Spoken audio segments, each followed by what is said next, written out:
consume so much sugar that there's just not even enough in these fruits and vegetables to overcome the amounts of sugar we eat. And it's so difficult to avoid sugar. It's not like, oh, I'm going to avoid table sugar. No, it's everything. It's breads, rolls, cakes. Nothing doesn't have sugar in it that you buy today. And you just can't live on just vegetables. So the fruits have sugar in them, good natural sugar, but even those have been bred to be so sweet and have so much sugar, you get overwhelmed with the amount of sugar. So you have to truly supplement your diet with the natural sugar chaperones so they can go with that sugar and your body can return to a healthy carbohydrate metabolism. An article came out in Scientific American that said, Alzheimer's is type 3 diabetes. So here's the picture. If you take sugars, refined sugars, by themselves, your body thinks it's a poison.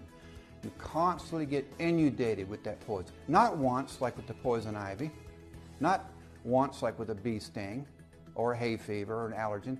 Constantly, every day, every half an hour, you get up, you start eating refined carbohydrates, you drink them, you have them for lunch, you have them for between meal snacks, you have them for dinner, and you have them before you go to bed.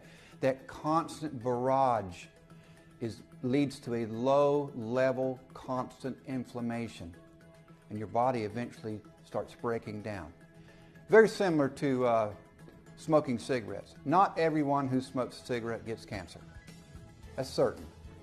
But a lot of people do get cancer from smoking cigarettes, and this is very similar. Not everyone who eats refined carbohydrates is going to get diabetes, but a lot of them do. It is the major cause. So if this happens now in adolescence, you get type 2 diabetes and acquired diabetes.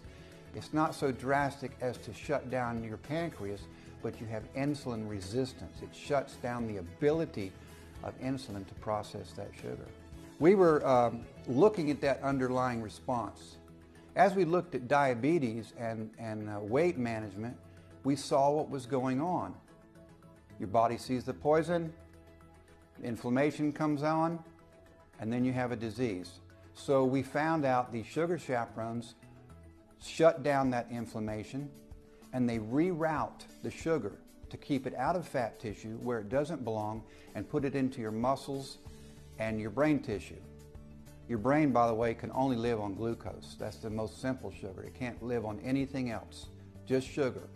So we help that process along where it should be.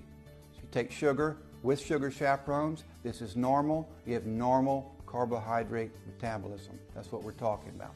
In the case of sugar, if you have sugar without one of these sugar chaperones, your body says, okay, there's a poison. I'm going to attack you. I'm going to stick you in the fat tissue. That, by the way, is what the body does to all poisons. It tries to put it in fat tissue. So if you take too much mercury or lead, it goes into your fat tissue. It's just trying to isolate it, get it out of the way. That's the main purpose of insulin, is to take sugar and put it in the fat tissue. Most of the diseases that we are looking at today are inflammatory diseases. Asthma is one, cardiovascular. The ones I've talked about lately, diabetes is an inflammatory disease. And now we know that Alzheimer's is a response. It's an inflammatory response. They all have the same underlying principle. What happens is you have an attack on the cell.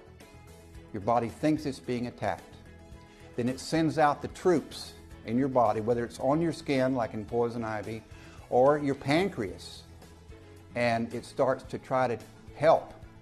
Unfortunately, if it keeps up, if the cells continually are attacked, and you have continual inflammation, that's when your cells break down. It's going on in your brain too. It's going on in your brain. Inflammation is not something that's just on your skin. It's inside your walls of your arteries and veins. It's happened in your brain.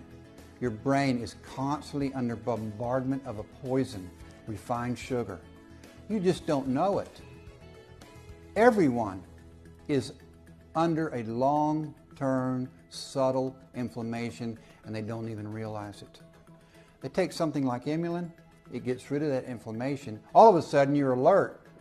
You can sleep better.